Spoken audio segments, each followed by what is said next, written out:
Absolutely. So Perry, there are thousands of people. I mean, last estimates that we heard were from if you were listening to the White House last week, it was maybe 1,500. I think was the number that they threw out that might stay.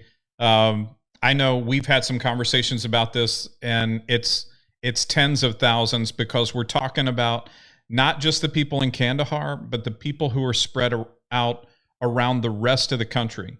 By the way, even U.S. citizens, government contractors who were out working in other places and did not anticipate the collapse happening so quickly. We've got some other folks, and you and I haven't talked about this, Perry, that were working with the Afghan sniper program, and one of them just happened to rotate back, and his guys were trying to figure out how to get back inside the wire to get out of country. So it's not just the people that we're talking about that we're seeing on the news in Kandahar. It's people that are spread. This is a country, right? This is a country that's tribal. People want to live near their families. They want to live. They have roots. This is civilization for us a couple of hundred years ago, when families were the center of the universe. You didn't pack up and move to Phoenix if you were raised in Virginia. You stayed in Virginia. You died in Virginia. And these folks who are going through a tremendous upheaval, certainly at the end of 20 years. Not saying there haven't been problems, Perry, but have you seen any place around the world where we've been able to have institutional change that swept across all levels of people within a single generation? No. I couldn't think of it myself. I can't think of one. Now that you asked me that question, everything that we've done, we've been, we're in South Korea, generations in South Korea still there, Germany's still there, Japan's still there, throughout Europe still there. So no, and to make the change that we made in that country. So let's think about riding horseback to engage the enemy, to now these guys are driving around with our equipment in 20 years, and in the development of the education system.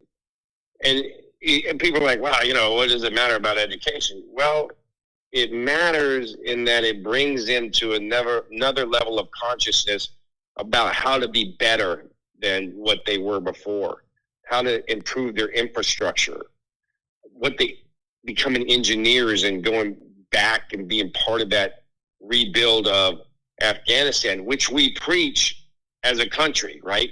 That's what we wanted them to do. So they did it. They bought into it.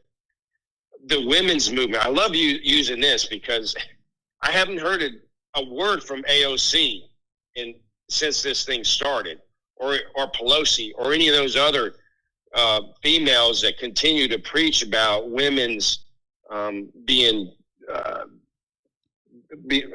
treated poorly.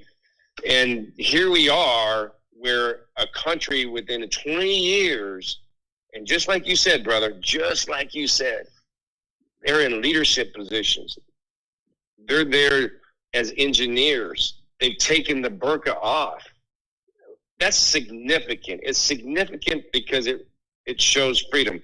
You want to wear a hijab, wear a hijab. You want to wear a burqa, wear a burqa. That's up to you. But they decided, hey, I don't want to wear one. I want to be different. I want to be educated. I want to do these things. Falala, we forgot all about her. Holy mackerel. Wonder what she's thinking now. She took her round to the face. Yeah. And then we promoted her. The United States of America promoted her as a great example of a female that stood strong. And then we did this to them. We allowed this to happen. I nobody can, none of my brothers can explain why we let this happen. We really can't. We have no idea why we would let such an epic failure on our government's part to take place in a country that we had success in, huge success. We can argue whether or not we should leave, but nobody is arguing right now about how this went down. So when people look at, and I hear a lot of criticism, in the past we looked at Africa consistently here in the U.S. as a project too big for us, right? We couldn't fix the wrongs in Africa.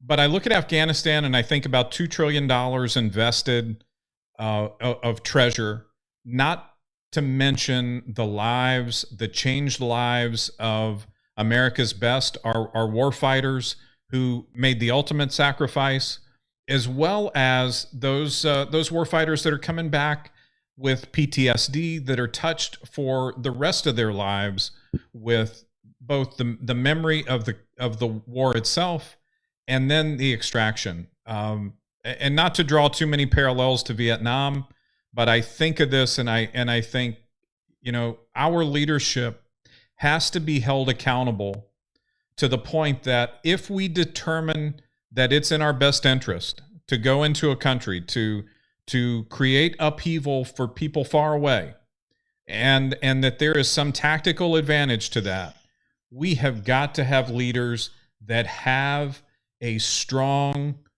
determination and an outcome that's decided and bilaterally agreed upon. We can't have these swings that become so political, so left and right, so Democrat, Republican. We're dealing with people's lives, and we're dealing with, as you say, your youth spent fighting a war in a distant land just to see our country decide, maybe it's not that important.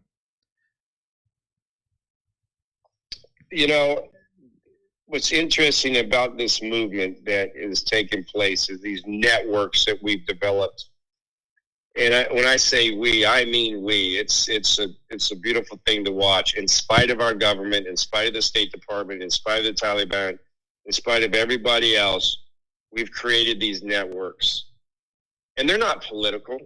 There's liberals in there, Democrats, Republicans. It doesn't matter. They're not political.